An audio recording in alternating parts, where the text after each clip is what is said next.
like going for like long runs. But again, I may not look my age, but I am. My hips started hurting, my Achilles tendons. I'm like, damn it, I gotta take fish oil supplements. Right.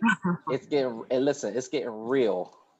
Yep, it is. So, hi everybody, welcome again to another edition of the Residence Life Speaker Series. My name is Justin Brown. I'm here with my co-host, Leah Paulson. And today we have the most awesome speaker for you all today, the beautiful and talented Claudia Jordan. She's an American actress, model, reality television, and radio personality star. She is known for her time on The Real Housewives of Atlanta. She also appeared as a model on Deal or No Deal, Price is Right, you name it. And she also was on seasons 2 and 6 of The Celebrity Apprentice. She was also Miss Teen USA in 1990. Give it up for Claudia Jordan, everybody. Hi. Oh, what an intro. I love that. I need you everywhere I go to just say that before I walk into the room. Oh, listen, I can do it. I definitely can do it. So how are you doing during the quarantine? You were telling us a little bit about it. How are you hanging in there? You know, what are you ready to do as soon as this thing is uplifted? Before it happened, I was super busy. Actually, I was doing a radio show in Dallas, a morning show, which let me tell you, I have so much respect for people who have long years, long careers in radio. Morning shows, you have no life. You have to be in bed by like 9:30, 10 o'clock, get up at 3:30 in the morning. Anyways, that show ended on a Monday. I got on a plane on a Tuesday and went and tried out for this other thing. And I've been working nonstop, but I live in Dallas still. Okay. So I've been commuting every single week since November, Dallas to LA. So when this first happened, like many people, I didn't take it as seriously. I thought, oh, 2 weeks, we'll be back. I can't wait to have a little break and relax. Mm-hmm. Absolutely not. 2 weeks turned into 2 months, and here we are. So, you know, and once you start finding out that you have people, friends, family that's been affected, it really, you know, brings it on home, and you realize how serious this thing is. Yeah. And like I have my best friend, I think she lost 9 or 11 people. 9 or 11 people have it. 5 people died. Yeah. And that's just one family. So it's been terrible. The first thing I'm going to do after this, I want to travel. I want to see my mom. She's in Rhode Island. Haven't been able to go home for fear of, you know, I can bring it home to my mom. Right. So, absolutely. And I think that's the worst. I mean, that's the worst part of this fear. I mean, of this pandemic is that it has separated everybody. So it is so nice to just have you on. So we're trying to connect as much as possible with everybody while we're during these times of being separated. So your resume is just, it's full of a lot of different things. So we're going to jump on and about that. Hold on. We got somebody who else is coming in. Hold on for a second. Her name's Rebecca. Hey, Rebecca. Rebecca, are you there? Also, if you have a question for Claudia, please post your questions in the box below. I'm answering anything. Nothing is off limits because I have no filter. So ask away. So we're going to get to that in a second. But one of our questions from Facebook is they want to hear a little bit more about your time in the Real Housewives of Atlanta. So I was in Atlanta doing a radio show, and before I got out there, I met the executive producer, Carlos King. He met me, and he's like, I've been wanting to work with you for a long time. I'm like, really? You know who I am? Like, I'm still at that point where I still feel that way. Like, I'll never, and I just think it's so important to always be humble, no matter what, because you never know who's watching. Right. Nobody wants to work with a jerk, right? So he said, I want you on the show. So I went for all these meetings, and they liked me, but there was no, I knew Kenya, I kind of knew Portia, like trying to figure out how it makes sense for me to be in Atlanta. Then the radio show happened, and I got on the show. I was brought on as a friend of the show, not as a housewife. And, you know, as filming was going, you know, myself and Nene got into that big epic fight. And after that, they're like, we got to make you a housewife. You got pizzazz or whatever. So, but that was at made you a regular. Yeah, and that was at the it was kind of like towards the middle to the end of the season of filming. So we only had a month to really scurry and try to put together my storyline. So that's when, you know, some people criticize, oh, she had no storyline. Well, we try to cram some stuff into 1 month. So there really wasn't much time to really do it justice. So it was fun, and it was also stressful. Being on reality TV, the fans can be very loving and very hateful at the same time. And when you're an actress or you're a pageant girl or a radio personality, people don't come at you so personally. You know what I mean? Like, they like you or they don't.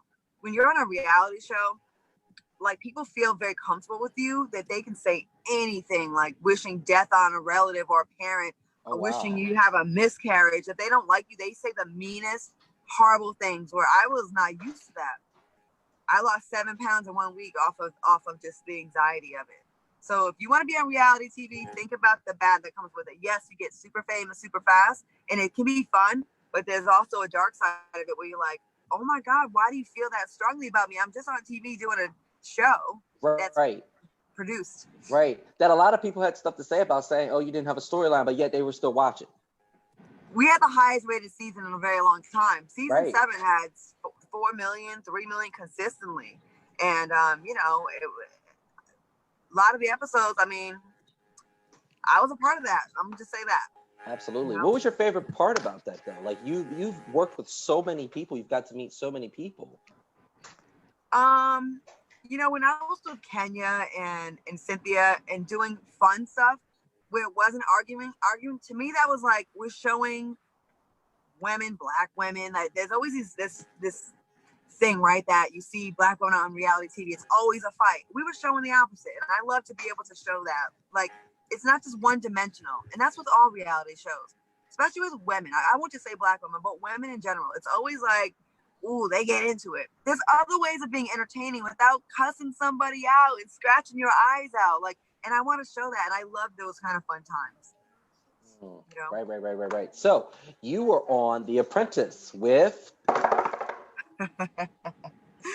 Yes, El I was. Presidente. Talk to us about that. How was that experience? He was a different person then than I see now. In my eyes, like the person now, I could never have been friends with that man. But Donald Trump and I, we were friends. He would call me all the time. I would call him, and he'd be in the middle of a meeting, and he'd take the call, which is probably still does that to this day, which is kind of scary for a president to do that. But back then, I think he should just stick to being a reality star. He's good at that. He's good at creating chaos. He's funny at that. But I just don't think he has the empathy to be presidential.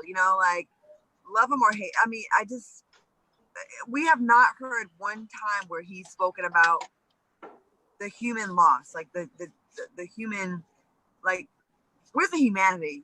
Like, we hear about the stock market, we hear about we need to save Boeing, we hear about we need to save this industry, that industry. But like when Cuomo will read a letter from a lady that sends a mask out, or like, we need that. We need to feel better. We need someone that we feel like cares about the human, not about the dollars and cents. Yes, that's a part of this. But and back when I was friends with him, he liked me a lot. So he fought for me. When he feels like you're loyal to him, he definitely will fight for you, dirty or clean. He will. Yep. But like, as far as being like empathetic, like, example. Yep. If you're a leader like Obama had the most death threats of any president ever, right? Mm-hmm. He didn't get resentful to the side that didn't like him. He still had to be the president of everybody. Right. And I just feel like we just need more of that. Yeah. Absolutely. And I wish we had that. And I wish I could see him again and be like, shake him, and without the Secret Service attacking me, and say, go back to being cool. You're acting crazy. But That's on the funny. show, like I said, I was one of his favorites. So I had favor, like when he had to fire me, it was like the most gentle firing ever. And when he doesn't like you, he will try to humiliate you and not just fire you, but break your ass down all the way. Yeah. So yeah. Well, we got some awesome questions for some students, so we're going to go ahead and let them go. Our first one is Allison. So Allison, you can unmute yourself. You can go ahead and ask your question. Hi, Allison. Hi, Claudia. I'm actually a colleague of Justin's at a different institution. I work at Fayetteville State University in Fayetteville, North Carolina. But I heard you say earlier that you're working out more. Tell me a little bit more about your workout plan. Like, what's your routine like? Well, since the coronavirus quarantine, I have made brownies 5 times, and I made apple pie 3 times, and I made pot roast, turkey, like taco. Like, we've been just grubbing, okay, throwing down. And my boyfriend, who's right here, say hi, KJ. How you doing? He's a military vet. What's up, KJ? Hey, how y'all doing? We're doing good. It's my Air Force sergeant vet, military vet, 20 years. We've been just eating a lot, so it got a little ridiculous. So what we can do to be safe, since all the gyms are closed, we go for walks. Like this morning, we went for a walk for 3.5 miles, and then we try to like do stuff throughout the day, and then do another walk at night. It's good to like bond with whoever you're with, or just a walk is easy on the joints. He doesn't run because he has a little raggedy knee, but I'll go run 3 miles by myself, and you don't have to wear the mask when you're there's no one around. You know what I mean? So just doing stuff like that. When I'm waiting for the elevator, I'll do squats in place. You can do squats, push-ups, sit-ups at home. You don't need a gym for that. And then a nice walk or a nice jog. And we're trying to do intermittent fasting right now. So 16 hours of no eating, and then an 8-hour window to eat. So 8 o'clock, like 7 o'clock at night is the last time we eat. And then we can't eat till 11 a.m. the next day. Oof. This guy lost 7 pounds in like 3 days. I lost like 1. Because men just are. Isn't that always how it goes? Yep. My dad did the same thing. My mom and my dad tried it, and my dad lost like 10 pounds, and my mom was like, I'm sitting here, same exact weight. Not fair. So that's been a good way to try to get some kind of fitness in, because, since we're all quarantined, we're eating more, we're watching TV for 20 hours, can't sleep, or our routines are thrown off. So I suggest that if you can go, if it's safe for you to go for a walk and be socially distanced from people, trying to do stuff like that. Awesome. Thank you. You're welcome. Our next question is from Nina Gray. All right, no, I'm sorry, not Gray. What? Nina Gary. Sorry about that, Nina. Are you there? Yeah. All right, turn your camera on. Okay. You can go ahead and ask your question. Okay. Can you see me? You can. Yeah, we can see you. I mean, okay. You look like one of those unsolved mystery because of the window. Like, I'm near my window. I'm sorry. I want to see the daylight and stuff. No, you're good. Go ahead. So, my question to you is, the Atlanta Housewives shows, like, is it, you say mostly, like, everything that happens is by bulk scripted, or is the drama real? And what do you Is it real? Yeah, like, and for young people who are like in this millennial generation, what would you say to people who may be influenced off of like these TV shows? Would you, like encourage them to not? Yes. I would say do not let people on reality TV influence you. Yes, there are some gems, but they're also on reality TV because a lot of times they're dysfunctional and they make for good entertainment. And a lot of times people do stuff on these reality shows that you would never do in real life, nor should you. I now am the new host of Love and Hip Hop. I'm doing all the reunions. I hosted Miami, and so cool. there's some great people there as well. But like, you got to understand, people turn up when the cameras are on them, and they do stuff they probably would not do in real life. Or some things are produced. Like, for example, when you're in a reality show, right? They assign you a producer. That producer becomes your friend, and sometimes they'll call you and just feel you out. And you're not even thinking that they're working right now, right? You're thinking they're just checking up on me. But they're writing notes about if you saying you and your boyfriend are having a hard time, or your mom's sick, or whatever. They're taking notes, and those are things they use to press buttons later on in a scene. So maybe, like they'll say, example, when I have to do a scene with someone, I just know that I'm working tomorrow at 2 o'clock and to be at this restaurant. I don't know who I'm working with. It could be anybody. So when I arrive, they brief me. Okay, Kenya's in there. Make sure you bring up X, Y, Z. And everything else is stuff you made up. You come with yourself. But they need you to hit certain points. Now, they may be going to her and saying, hey, Claudia's in there. If she asks you about X, Y, and Z, you don't got to tell her shit. So now she got a battery in her back, and I have a mission that I'm supposed to be doing. So that can create drama so yeah, the drama's real, but it's a little bit puppet mastered a little bit from producers. Like, they do produce a scene. You know what I mean? Yeah. You may have to have lunch with someone that you do not like. And in real life, if you don't like that person, you just wouldn't have lunch with them. But because you're on a show, you have to. So then they know that it may go left. You know what I mean? So yeah. But yeah, I would say, you can tell who has sense on these shows and who doesn't. So the ones that wild out, I would just say, don't act like them. Just enjoy it, laugh at it, and look at it as a soap opera. Yeah. Yeah. Not Especially as reality, because it's not especially really those reality. reunion shows, man, because people they got a lot of stuff built up from the months of being separated that they come back and bring out.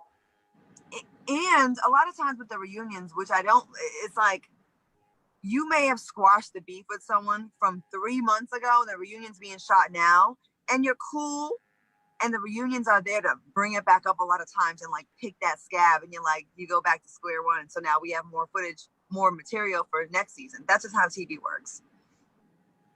Yeah. Interesting. They just like play. It's kind of like they just kind of play and prey on your emotions to just make TV. So, my question is, what advice would you give for young women? I mean, obviously you're very beautiful, and you've done some modeling work. What would you say to young aspiring models? I mean, about body image and, you know, any tips on that industry or things maybe to look out for? Ooh, things to look out for. There's a lot of predators in the business. There's a lot of predators on Earth. You know what I mean? So, I mean, I've showed up to auditions. One time I had a very well-known A-lister's name, house, because they had an audition for a movie there the year before, which was totally on the up and up. And I went the following year because I didn't get the film, but I was close. And I thought nothing of it. Like, well, we don't usually go to homes for auditions, but last time he had casting directors there and other producers. It was totally legit. And the next time I got there, it was just me, him, and his assistant.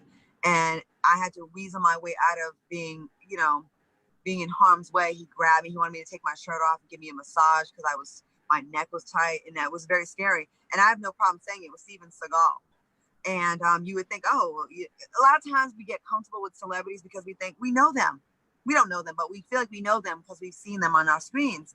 And I think they prey on that. So I would say, bring a friend on certain things. They can wait in the lobby, or they can go with you. I used to bring my mom on music video sets all the time.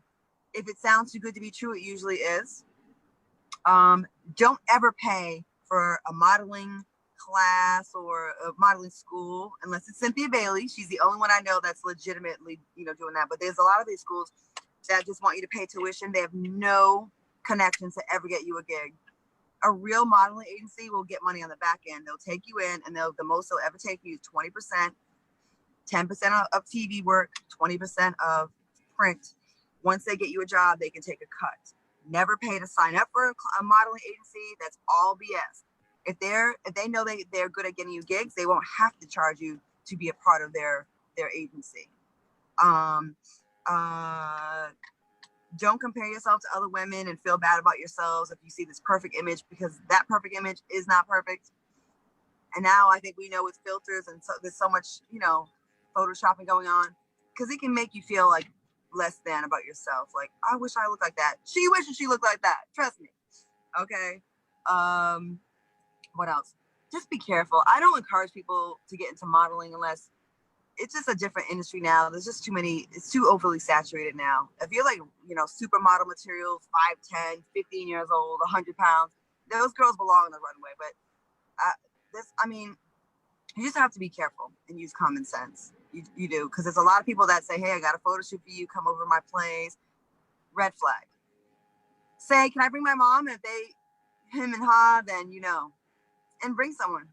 If it's legit, you can bring someone. They shouldn't have a problem with it. Absolutely. So let's take a pause from the questions real quick. Claudia, if people want to follow you on all of your social media handles, what are some of them? Throw them out so people can start following. Everything just at Claudia Jordan. And I answer. I'm really hands-on. I'm always on my Instagram, right? Yeah, let's see that face. Always. Well, I mean, you were in the armed forces. Are you on IG? We need to find you too. Yeah, I'm on Instagram also. Okay. KJ, the agent. He's a realtor now, so you need a house out here in Texas. Yeah. Matter of fact, we're doing showings right now. I just got done with clients. Okay. Oh, I see you on here. Okay, yeah. Is that little John? He went, yeah. When we went to where were we? Super Bowl. We were down in Miami for the festivities, and Little John and I were on Celebrity Apprentice together. Okay, very nice. So I just follow both of you. So. Oh, you're so sweet. Yeah, make sure you follow back because we're gonna be tagging you in a few things. So. Yeah, so just at Claudia Jordan on everything, and I'm pretty hands-on. And you know, I try to answer questions and help out, and you know, try to give advice that I wish I would have gotten years ago. Okay. Very nice. Leah's got a question for you all. I do, because you've been in the public eye for so long, between like being a model and being on reality television and just so many different shows. And I know you had mentioned like the impact it had on your mental health, like being so anxious and people giving you death threats and stuff like that. So like, how has all of that impacted you, and how like do you stay positive when people, like, obviously they don't know you and they're just like making assumptions and just, you know, talking crap? It took a while to get the thicker skin, but it's still, I'm not gonna lie, things still do bother me. I think people think that if you're a celebrity, or if they think you're rich, which I'm not rich, I'm out here trying to work. I think they think that cancels out your feelings. Like, oh, you should be used to this, or why do you care? You're famous. I'm like, you don't think artists or famous people have feelings? If anything, artists are even more emotional and sensitive about the things. You want acceptance, right? People can be so horrible. I've been depressed over it, like really depressed, where I didn't want to leave the house because I had some bad rumors about me that were not true. You know, we can be in a bad relationship with someone, which has happened, and it goes left, and then they just say, "I'll just ruin you," and they'll go on social media and just put a bunch of stuff out there, and because they know you, they can put some true stuff in there and mix it up with a bunch of lies, and then people will buy it. To this day, I've had to like fight rumors about me being a homewrecker or all kind of things that are not true. You know, from a bitter ex, and no one will ever believe you when you say the story because it sounds so far-fetched, like, oh yeah, but I hate that about being a woman in business. They take a man's word so seriously, like it's authority, like it's the law over a woman. And then not even just in the business, in life, in college, at work, right? If you don't like a woman, the fastest way to discredit her and to make people not like her is say she's a slut, she's a whore, she's this, she's that, with no proof. You don't need any proof. People will jump on that. So when people say things negative about people to me, I'm always like, well, why do you say that? Well, why do you think that? Because it's just so easy to ruin someone's reputation now. And it really used to bother me. And now, I'm not gonna lie, I clap back still on people. And I feel like every once in a while I make an example and people say, take the high road. I will sometimes, but not all the time. Because sometimes you gotta give these little jerks a taste of their own medicine so they'll stop. Because they think that you don't have time, or you won't notice it, or you won't say anything. And they think that that's funny. And a lot of times when I respond, they'll say, oh, I just wanted to get your attention. I love you. I'm like, you know, I respond to positivity too. You don't have to, you know, sometimes they just want your attention. It's kind of like when you're young and the little boy in the playground likes you, he'll hit you to get your attention. It's like, come on, we're grown now. We don't have to do that now, you know? Yeah. But it did take a toll. I was depressed over it. And sometimes things still bother me. Yeah, good press doesn't sell. For whatever reason, being decent human beings sometimes just seems like it's harder to be than. You know what's crazy? When I was at rock bottom, when I like lost it all, I was doing everything I could to get prom dresses to girls in the hood who couldn't afford it. I was personally driving to Compton and delivering dresses to girls. If they needed a prom dress, I gave it to them free of charge. I was just gathering, like using my resources, whatever people I knew that had, and no coverage, nothing. Let me stand next to somebody's husband at an event that I don't even know, and they snap a picture that goes viral. Or, you know what I mean? Or have a scene in a reality show that goes viral. But like the good things we do, and that's us. That's all y'all. It's us, consumers. We're the ones that we don't retweet. We don't repost that. We need to get back to that. I don't post any fight videos on my page. If I see girls fighting, I'm not posting nothing that makes us look bad like that. It's just putting out more negative, and we need to stop doing that. Like world star videos, yes, they can be entertaining, but you know what we're putting out, and we're increasing folks' appetite for it. And I think we just gotta stop. Maybe this will teach us something, this whole pandemic, about, you know, positivity, because it kind of went out of style. Love, positivity, like why is that whack? I think, don't you miss all that good stuff right now? Right, absolutely. We've had 2 months of sitting down and just consuming nothing but death, destruction, sickness, poverty, people losing it all. Hopefully after this we can be like, we've had enough negativity. Let's actually embrace some good stuff, because I'm full of the nonsense. You know? And I think the thing that we're consuming too is just people just looking out for themselves. I mean, I know that the pandemic scares people and there's a sense of fear there, but everybody just kind of sees me, oh my, by myself. Let me figure out what I can get for myself or what I can do to stay alive. And I get that, but we're not looking out for each other at all. Yeah, a lot of people are not, but there are a couple that are. I want to shout out Fred Joseph, this young brother. He raised over $300,000 doing fundraisers. Soledad O'Brien has contributed to his fund. A lot of other people, I caught wind of him on Twitter, And, you know, he is cash apping people $200 at a time for groceries. It's called a hashtag rent relief. And seeing that, like, in all the darkness was like, wow. So I said, look, any way I can help you out, raise money, lend my name. I gave money myself to people out there. And it just makes you feel so good, you know? And I just feel like people like that need to be shouted out. Absolutely. Spread that around. Absolutely. Claudia Jordan, everybody, she spent a lot of time with us. We want to be mindful of her time. And they're giving you a lot of shout outs in the chat. I don't know if you can see the chat at the same thing. They're all just like, hey, oh my God. They are. How do I see that? You have to click chat. Like said, Claudia, you've been really insightful experience. I love seeing confident, beautiful women in the industry, enlightening young people from their experiences, encouraging positivity. As people like, okay, we take pictures. There's just a lot. So there's a lot. Let me do a screenshot. Thank you. All right. Awesome. Here you go. To everybody who wanted your screenshot, here you go.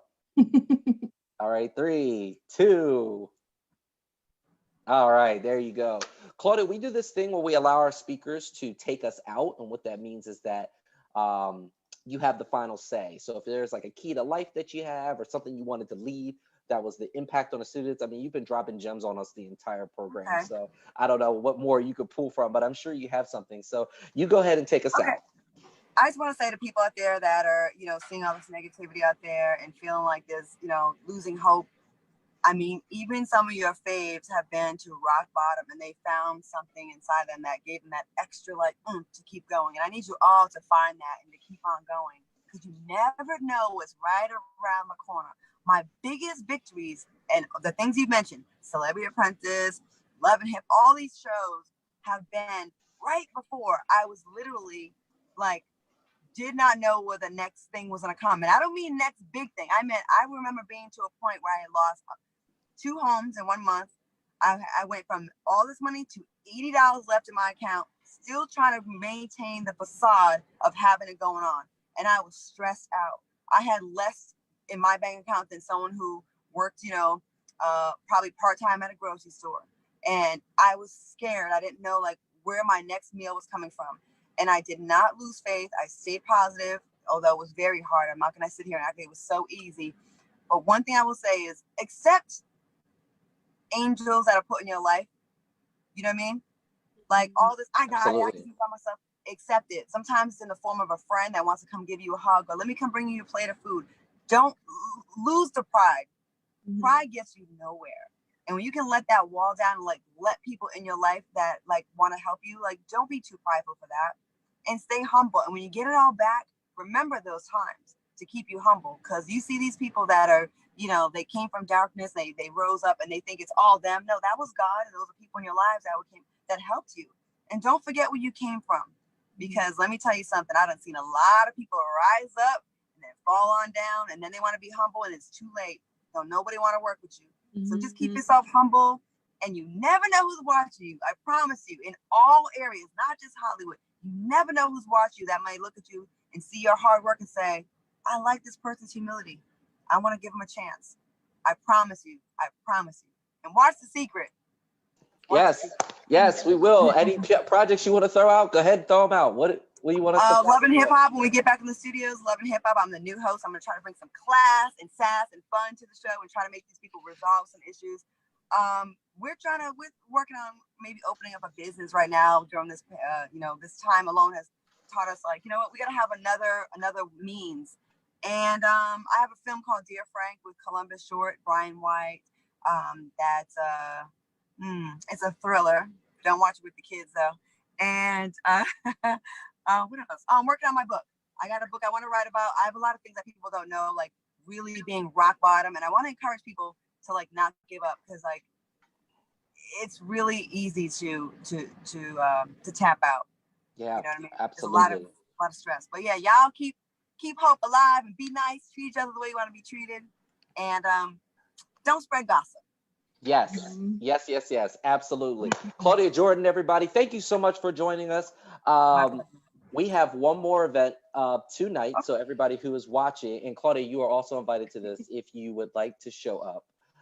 If you have time, we have a speaker series.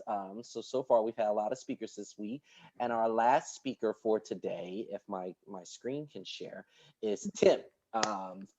formerly known as Timothy De La Ghetto from Wildin' Out. So he will be with us this evening. So we will be hanging out with those. But thank you so much for your time. Kendall, thank you so much for joining us as well. We ain't forget about you, man. So Very welcome. Appreciate Oh, it. I forgot I have a show on Fox Soul. Oh my God, I do that like every day. Fox Oh, Soul. okay. I Very have my nice. own talk. I was like, I know there's something else. Fox Soul. Tonight I have Music Soul Child and Kelly Price on 5 o'clock on the West Coast, 8 o'clock on the East. And I'll be interviewing them. And that's on the Fox Yes. Soul app. Thank you so much. And what's the Facebook page so I can check this out? Oh, we will send it to you. We'll send it to Trey. Okay. Yes. Thank